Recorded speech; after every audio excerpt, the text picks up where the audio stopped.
Hello, everyone. This is the Reverend, and I am hoping that you are having an excellent day today. Well, as always, let's get into things. This is a story I heard from an Amish man. You see, I live in Amish country, and this is something that terrified him so much he moved to a different part of the United States, still around his people, but far away from where he was. He was hunting and fishing that day, as is typical for an Amish man in September, wanting to make sure he had some food stores for the winter. And this was a number of years ago.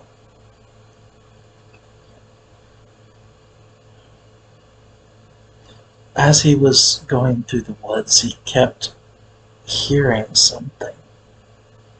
Something that he just couldn't put his finger on. He was familiar with the normal sounds of the brush.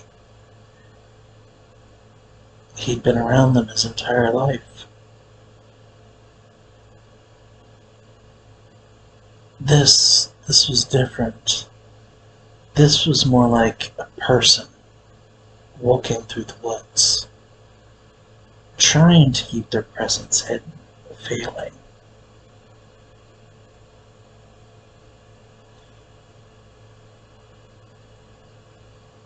He quieted down and hunkered down small amounts to keep his presence less obvious.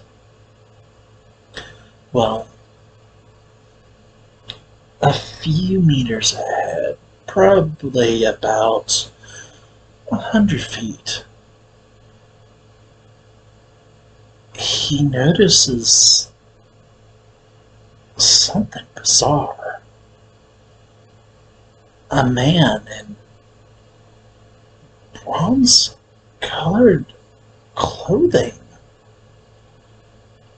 Then he realizes it's a bronze chest plate.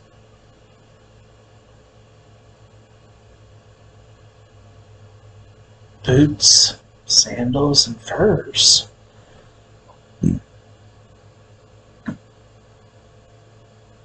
Another thing that hits him pretty quick is how massive this person is.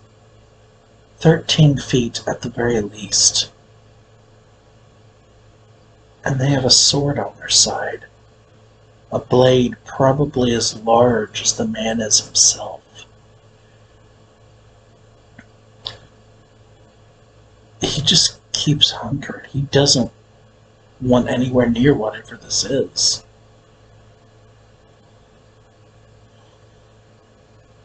Then behind him, he hears a strange language from a gruff voice. Not understanding, he turns around and looks, and what he sees will stick with him forever. Two Sasquatch, about 8 to 10 feet apiece, within a few feet of him, holding their hand up to their lips in a gesture of quiet. He could tell by their eyes that they meant him no harm, and what eyes they were. One had green eyes, and the other blue. He was taken aback by how human they looked. Were these the beasts that I hear tale of? My father told me of these, and his father of him, these wild men of the forest. But I thought they were just myth, and so did my father. My grandfather is the only one who claims to have seen one, and here I am, looking at two, so close I could touch them.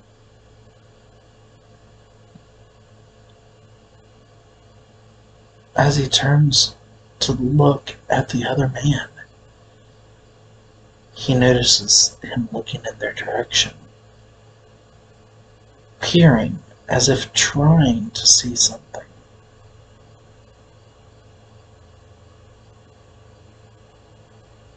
The man takes a couple of whiffs of the air.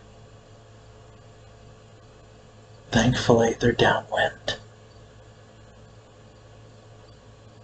He still looks concerned, though, and starts walking away. And this is when both of the Sasquatch pick up the closest log to them and run straight at the man. A battle ensues, lasting what seemed like hours, but in reality was only a few minutes, in which the giant man was killed and one of the Sasquatch gravely injured.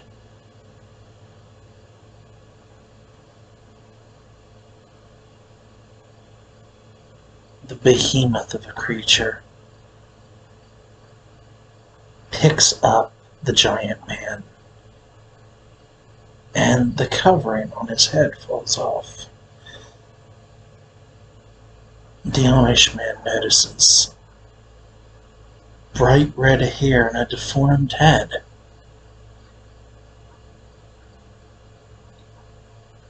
And then, as quickly as this all started, it's over. And the Bigfoot disappear into the woods with their trophy. Going over, he looks to see what dropped off of the man's head and picks it up. Tarnished, but still in good shape. It was a massive and giant bronze helmet she took home. He has it to this day. He refuses to show or tell many others, for fear that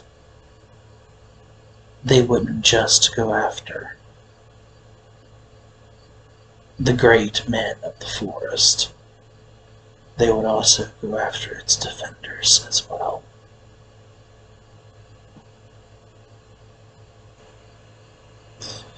Now, my friends, as this video comes to an end, remember, there's more out there in heaven and earth than is taught about in our philosophy. Stay strong. If you have faith, rely on it. And when things come up in the night, make sure you're ready to fight back. Because if not, no one may ever hear your story. God bless.